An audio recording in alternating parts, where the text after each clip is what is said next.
Hey neighbor, welcome back to ARTV. My name is John and it's time for another episode of 7 on Sunday. Today I'm going to be talking about 7 stunning deluxe edition bonus songs that you might have been missing out on. These are great songs that were only featured on maybe an international version of the album, some sort of deluxe edition, and I do want to say right up front that I'm talking about deluxe edition songs or else reissues, something that appeared with the album and not just a B-side. That is a topic for a different video. Look, I know some of you out there are already giving me the stare down, shaking your head at the screen, thinking to yourself, doesn't John from ARTV always make a big stink about not reviewing deluxe editions of albums? And yes, you're correct in thinking that way. I do make a fuss about it sometimes, but I feel that I have a valid point. My personal reasoning is that I just feel that the standard edition is what the artist truly fought tooth and nail to actually get on every version of the album. Everyone, no matter where you live in the world, is going to get those songs, so that is what I review. Getting back to the bonus tracks, I really feel that the deluxe editions and unique versions started to spiral out of control in the late 2000s and the early 2010s.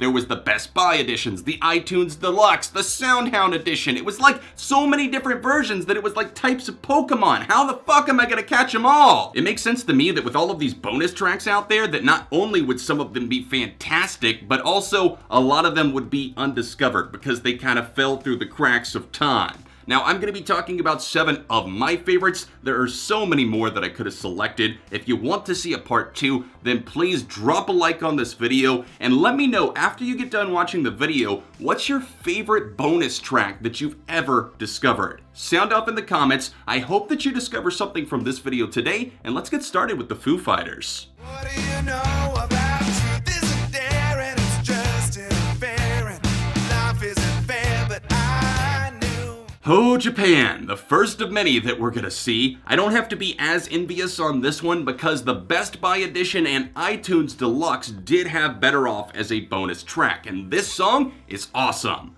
Wasting Light is my favorite Foo Fighters record. It's incredible, and Better Off is another song from those sessions that really drives in the fun, the guitars, and it has this feeling that almost makes you think that the song is gonna end, it fakes you out, and then brings you back in. Dave Grohl's voice on this track is incredible, so sharp, but again, it just feels witty. The commentary on this track, trying to leave somebody behind, but also not taking it all that seriously. There's a serious grit and passion to this song, and I almost wish that they had put it on the standard edition of the record, but I was one of those lucky souls that did pick up the Best Buy edition of the record in 2011, not even knowing that it was going to be a bonus track, and I was heavily rewarded. I'm still jamming this song so many years later.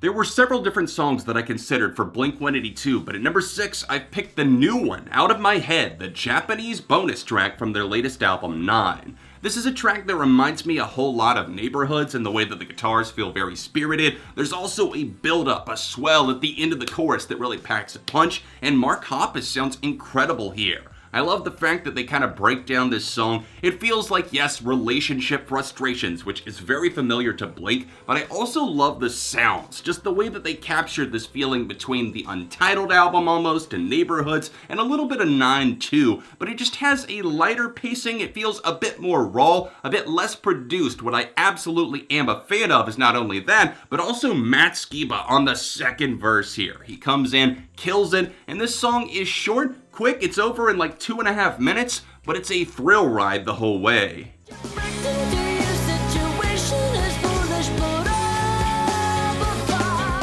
Popping up at number 5 is a big distraction from the band No Doubt that I unfortunately don't get to talk about as much as I would probably like to, but this is a song from the 2000 album Return of Saturn that was only available as a bonus track on the international and, you guessed it, Japanese editions of the album. This is a song that sees Gwen Stefani at her most playful, skillful, and also questioning. It seems like there's a new relationship on the table that's maybe causing some tension between her and her bandmates. Obviously, I think this is about Gavin Rossdale, her former husband, somebody that she was just getting started with at that time. But as a song in and of itself, I love the swelling brass that finally pops up in the final half. Return of Saturn is an underrated album, and it was the last one before they really really switched over from the whole ska thing that they were doing. Hella Good and all the tracks that followed on Rocksteady in 2001, they were solid, but still not quite exactly what they accomplished here with tracks like this that some of you might have never heard.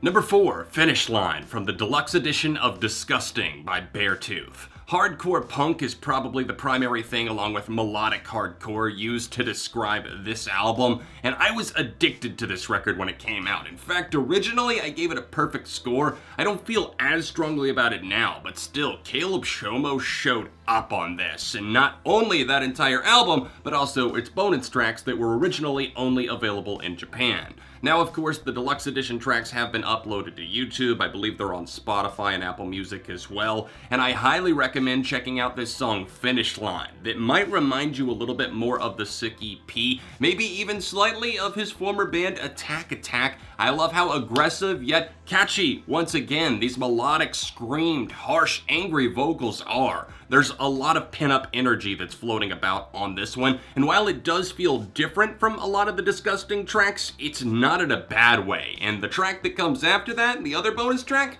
well, I'll let you discover that one on your own.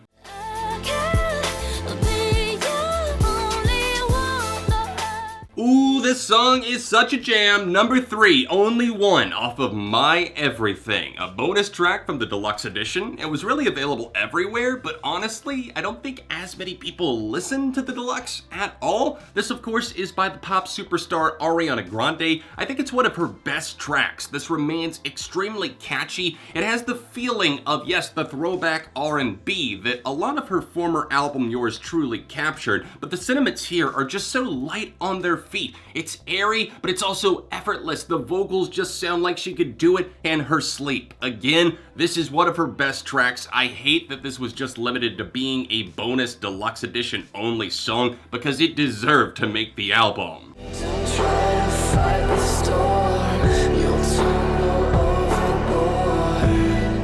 As we swim closer to the finish, I can't help but feel that we're sinking as we listen to the very morbid but also very honest and real track that becomes heartbreaking. It's Deathbeds by Bring Me the Horizon.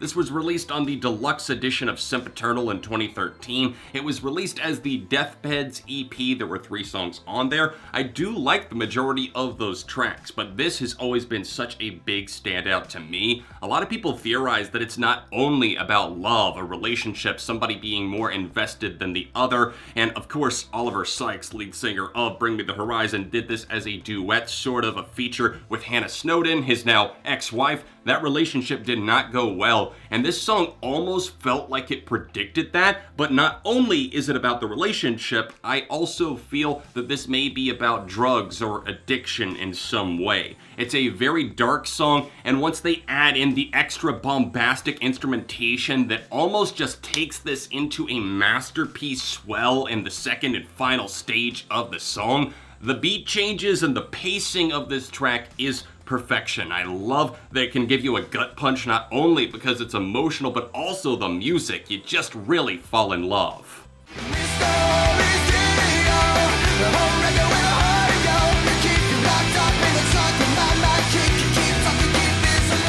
Black Clouds and Underdogs. Does that ring a bell? Well, it maybe perhaps should, because it's the limited tour edition of Fall Out Boy's 2005 smash hit album From Under the Cork Tree. At number 1 on my list today, it's a song that I ashamedly did not know about until not that long ago at all. Snitches and talkers get stitches and walkers. We all love a good play on words, and obviously Fall Out Boy and the long titles in 2005 were doing a hell of a lot of that. But this song is genuinely one of Fall Out Boy's best. I can't believe that it took me this long to discover it. If you pick up the vinyl copy, it should be on there. It was the deluxe limited edition, but I believe it's being printed on all editions at this point. A lot of people have never heard this song, and that is an absolute travesty, because this is electrifying. The guitars on this song are so relentless. Patrick Stump's vocals are just pulling a response out of the listener. They're not only catchy, but they're effervescent aggressive, they're angry. This is a more punk-inclined song, and I would love to hear more like this out of Fall Out Boy.